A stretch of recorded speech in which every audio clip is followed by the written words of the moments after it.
So hi guys, you're watching my channel Ehsan pets. अस्सलाम वालेकुम। मैं हूं एहसन ज़फ़र, कराची पाकिस्तान से। कॉकटेल मेरी पहली मोहब्बत। लेकिन आज हम बात कर रहे हैं लव बर्ड्स फिशर्स के बारे में। फ़िशर फैमिली जो है, इसमें क्या होता है कि बहुत सारे लोगों को समझ में नहीं आता म्यूटेशन के बारे में। यानी जब मैंने नया नया फ़िशर्स के बारे में पढ़ना शुरू किया तो मुझे म्यूटेशन समझ नहीं आती थी। जैसे एक भाई ने मुझे बताया स्प्लिट ऑफलाइन, स्प्लिट पार ब्लू, स्प्लिट पेल फेलो, पॉसिबल स्प्लिट पेस्टलिनो और डेकिनो, पता नहीं क्या क्या बातें बोल देते हैं और समझ में ही नहीं आता कि ये क्या चीज़ है, ये ख़ुद क्या है, इसका बाप क्या है। कुछ समझ में नहीं आता कि कौन सा बर्ड किससे लगाएं। मतलब लोग आपको समझाते हैं तो वो बेचारे अपनी जगह तो सही समझा रहे होते हैं, बट उनको शायद कह लें कि हमें समझने में प्रॉब्लम हो रही होती है। जैसे मुझे एक भाई ने बताया था, किसी एल्बिनो की फ़ीमेल लो जो प्योर फिशरी में से निकली हो, उसके साथ पार ब्लू का मेल ले लो जो कि एल्बाइनो में से, एल्बाइनो रेड आई का स्प्लिट हो, वो लगाओ, उसमें से जो बच्चे निकलें। फिर उसके बाद पता नहीं क्या करो, पार ब्लू के साथ लगाओ, क्या आ जाएगा तो वहाँ पर क्रीमिनो आ जाएंगे। तो खैर बहरहाल इस तरह की लंबी चौड़ी बातें सुनने को मिलती हैं। और आप में से बहुत सारे लोग ऐसे हैं जिनको फ़िशर फैमिली बहुत पसंद है और वो चाहते हैं कि वो बर्ड्स ख़रीदें। ठीक है, उनको बहुत सारे खूबसूरत बर्ड पसंद हैं लव बर्ड्स में, जैसे आप सामने देख रहे हैं। इस तरह की फ़िशरीज़ पसंद हैं, या उनको पार ब्लूज़ पसंद हैं, या फिर उनको कह लें आप जिस तरह ये ओपलाइंस हैं, ओपलाइंस पसंद हैं, येलो फेस ओपलाइंस, जिसको हम ऑरेंज कह रहा हूँ, मैंगो ओपलाइन भी कहते हैं शॉर्ट फॉर्म में। तो अगर तुम कारोबार करना चाहते हो तो म्यूटेशन समझ में नहीं आ रही तो म्यूटेशन को छोड़ दो। बिल्कुल आसान तरीका बता रहा हूँ जो मैंने ख़ुद भी यानी कि अपनाऊँगा। अगर मुझे मौका मिला तो मैं यही तरीका अपनाऊँगा। इवन कि मैं अपना भी रहा हूँ, आहिस्ता आहिस्ता आ रहा हूँ, बट मैं थोड़ा देखभाल के तो आपको तरीका बताता हूँ। अगर आपके पास लिमिटेड पैसे हैं, शौक़ भी है, लव बर्ड में काम करना चाह रहे हो, दम खम है तुम्हारे अंदर, तो सबसे पहले पिंजरे जो ख़रीदोगे ना उसका 2x3 का साइज़ होना चाहिए। ठीक है, देखो ब्रीड तुम्हारे पास 1.5x1.5 में भी आ जाएगी, मगर थोड़ी सोच बड़ी रखो, ब्रीड इंशाल्लाह अल्लाह देगा तुम्हें। ठीक है, अच्छा जी, सबसे पहले करो ये कि 2-4-5 पेयरिंग बता देता हूँ जिसमें तुम्हें फ़ायदा होगा। अगर पैसे कम हैं, कम पैसे वाले हजरात के लिए देखो, एल्बाइनो पर्सनाटा की फ़ीमेल लो। ठीक है, पर्सनाटा की हो या फिशरी की हो तो बेटर होगा। एल्बाइनो रेड आई ऐसी चीज़ है जिसमें फिशरी और पर्सनाटा का पता नहीं चलता जब तक वो ब्रीड नहीं करता। कोशिश करो कि किसी के पास, जानने वाले के पास से एल्बाइनो रेड आई फिशरी में मिल जाए ना, फिशरी जीन में मिल जाए, जो कि नज़र नहीं आता, वो वही बता सकता है जिसके पास से निकली होती है। तो वो आप एल्बाइनो की फ़ीमेल, एल्बाइनो रेड आई की फ़ीमेल ले लो। सब छोड़ दो, सब पीछे हट जाओ। एल्बाइनो रेड आई की फ़ीमेल ले लो, साथ ब्लू फिशरी का मेल लगा लो। ब्लू फिशरी किसको कहते हैं? गूगल पे जाओ, ब्लू फिशरी सर्च कर लो कि क्या है।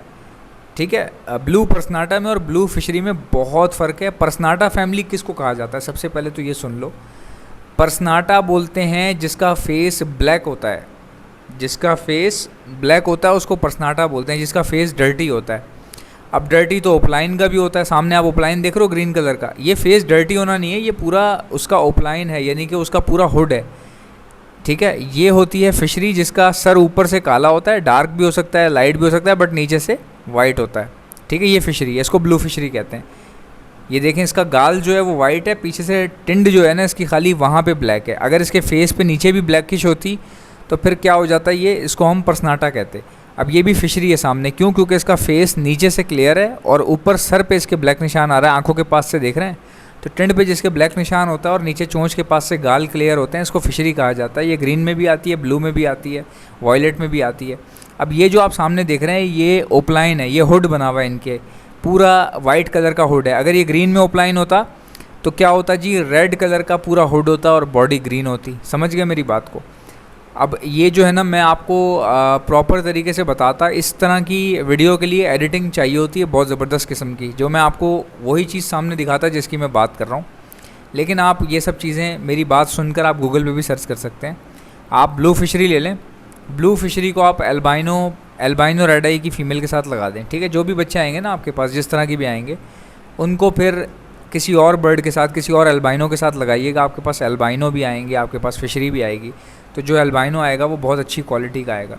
अच्छा, अगर आप सिर्फ एल्बिनो पर्सनाटा में ही काम करना चाहते हैं तो अब मैं आपको तरीक़ेकार बता देता हूँ। भाई, कभी भी एल्बाइनो रेड आई के साथ एल्बाइनो रेड आई मत लगाओ। ठीक है, कभी भी एल्बाइनो रेड आई के साथ एल्बाइनो रेड आई मत लगाओ। उसकी वजह बता रहा हूँ, दोनों प्योर रेड आई होंगे ना तो इनके ब्लड होते हैं हल्के, ये कम से कम भी 2 साल बाद प्रॉपर ब्रीड पे आते हैं। इस तरह की जो पेयरिंग है ना, उनको 2 साल लगते हैं फर्टिलिटी बनाने में। अगर आप एक पीस मिसाल ले लो, अगर आप मेल लेते हो रेड आई का और फीमेल ले लेते हो ब्लैक आई की एल्बाइनो में ही, तो आपको फ़ायदा होगा। जो बच्चे निकलेंगे वो मेजॉरिटी ब्लैक आइज़ में निकलेंगे। अगर वो ब्लैक आई जो आपने लगाया है अपने रेड आई के साथ, वो किसी एल्बाइनो का अगर स्प्लिट नहीं है, तो अगर आपको स्प्लिट मिल जाता है, ऐसा स्प्लिट मिल जाता है जो एल्बाइनो ब्लैक आई है मगर निकला हुआ रेड आई में से है, तो उसको आप प्योर रेड आई के साथ जब लगाएंगे तो मेजॉरिटी बच्चे आपके पास रेड आई आ सकते हैं। अगर नहीं भी आते, चलो ये भी छोड़ दो, तुम रेड आई एल्बिनो रेड आई को एल्बिनो ब्लैक आई के साथ लगा दो, एल्बिनो ब्लैक आई की फ़ीमेल ले लो और एल्बिनो रेड आइज़ का मेल ले लो, ठीक है। इसमें से जो बच्चे आएंगे ब्लैक आई के, उनको फिर किसी रेड आई की फ़ीमेल्स के साथ लगाओ या मेल के साथ लगाओ, आपके पास बहुत सारे बच्चे रेड आई के निकलना शुरू हो जाएंगे। इस तरह से आपकी एल्बाइनो रेड आई की लाइन बन जाएगी, आपके पास बहुत सारे हो जाएंगे। ये आसान तरीका कमाने का, म्यूटेशन के अंदर पड़ने की ज़रूरत ही नहीं है भाई। जितना म्यूटेशन में घुसोगे उतना आप परेशान भी रहोगे और आपका पैसा भी बहुत ज़्यादा लगेगा, क्योंकि म्यूटेशन में वही लोग काम करते हैं जिनका बैकअप होता है। और आज मैं आपको गारंटी बताता हूँ, अभी इस वक्त जितने भी लोग म्यूटेशन में काम कर रहे हैं ना, जो पैसा लगा रहे हैं, ये वही लोग हैं जिन्होंने एल्बाइनो पर्सनाटा के 40-50 जोड़े पहले रखे हुए थे, 40-50 से फिर 150-200 जोड़े किए, उसके बाद उनमें से आधे जोड़े बेच के फिर नई म्यूटेशनें लेना शुरू कर दी और आज वर्किंग कर रहे हैं। तो ये लोग भी, ज़्यादातर लोग ऐसे ही हैं जिन्होंने एल्बाइनो रेड आई वगैरह रख के पैसा कमाया, उसके बाद ही लगाया है, ठीक है। तो आप भी ऐसे ही करो, अपनी जेब से मत लगाओ, छोटे बर्ड ले लो, उनसे कमाओ, फिर उनमें से जो पैसा है बड़े बर्ड पे लगा देना, कोई ऐसा मसला नहीं है। वैसे तो बेटा एल्बाइनो रेड आई और ब्लैक आई भी इतना सस्ता नहीं है, मजाक बात नहीं है, बहुत एक्सपेंसिव है, ठीक है। अच्छा जी, एक तो ये एल्बाइनो की वर्किंग बता दी आपको मैंने, ये भी बता दिया कि ब्लू फिशरी को आप रेड आई की एल्बाइनो रेड आई की फ़ीमेल के साथ लगा सकते हैं, स्प्लिट तैयार कर सकते हैं, बना सकते हैं, गेम बना सकते हैं।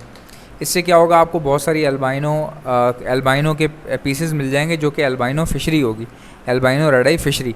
और अब बता देता हूँ, इससे थोड़ी सी ऊपर की गेम बता देता हूँ। अगर थोड़े से पैसे ज़्यादा हैं तुम्हारी जेब में तो फिर ओपलाइन ख़रीद लो, ग्रीन ओपलाइन का मेल ले लो, ग्रीन ओपलाइन की फ़ीमेल ले लो, दोनों अलग अलग घर से ले लो, ब्रीड कराओ, ओपलाइन के बच्चे निकालो, बेचो उसको, बात ख़त्म करो। समझे मेरी बात को?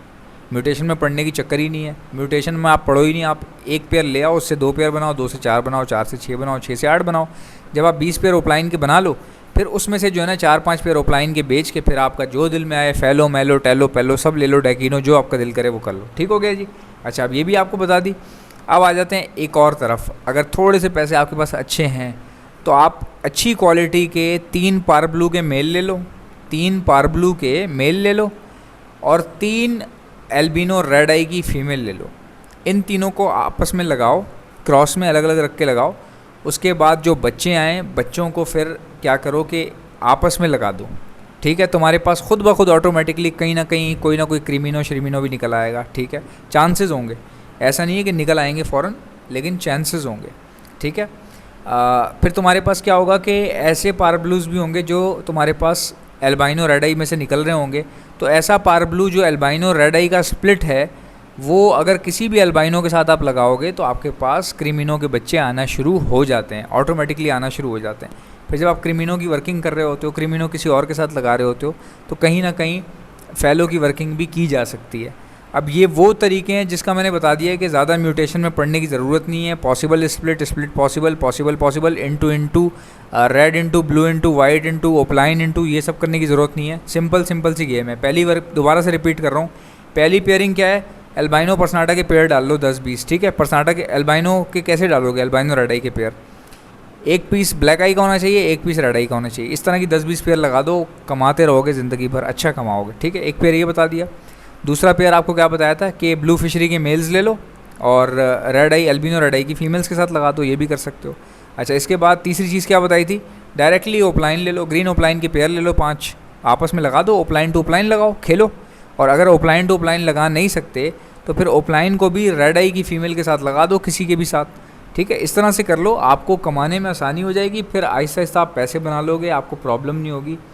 जितना ज़्यादा मुश्किलों में उलझोगे, जितना बड़े ब्रीडर के पास बैठोगे, तो तुम्हारे सपने जो है ना वो बहुत बड़े होते चले जाएंगे। उससे क्या होगा, उस बड़े ब्रीडर को कोई फ़र्क नहीं पड़ेगा, क्योंकि तुम जो है ना अंदर ही अंदर चौड़े में आ जाओगे उसको देख के कि यार इसके पास तो ये है तो मैं भी ले लेता हूँ। फिर तुम अपना वो कीमती असासा लगा दोगे दाव पे जो तुम्हें नहीं लगाना चाहिए। इसीलिए अपनी औकात के लोगों के साथ बैठना चाहिए, हमेशा उन लोगों के साथ बैठना चाहिए जिनके साथ आपका कंपैरिजन बनता हो। अगर ज़्यादा ऊंचे लोगों को देखोगे फिर आप कोई ना कोई गलत हरकत कर बैठोगे, कोई ना कोई ऐसी चीज़ दाव पे लगा दोगे, फिर बाद में अगर अल्लाह ना करे कोई मसला हो गया, कोई चीचक आ गई या पॉक्स आ गए, तो तुम फिर रोते फिरोगे। ये बात है। मैं आपका भला चाहता हूँ, मेरे लिए दुआ कीजिएगा। आप लोगों के लिए वीडियो बनाता हूँ ताकि आपको नुकसान ना हो। आई होप कि मेरी वीडियो आपको अच्छी लगती होंगी। अगर आपको अच्छी लगती है तो लाइक कीजिएगा, चैनल पर नए हैं सब्सक्राइब कर लें फ़ौरन। आपसे मुलाकात होगी नेक्स्ट वीडियो में, तब तक के लिए इजाज़त दीजिए। अल्लाह हाफ़िज़।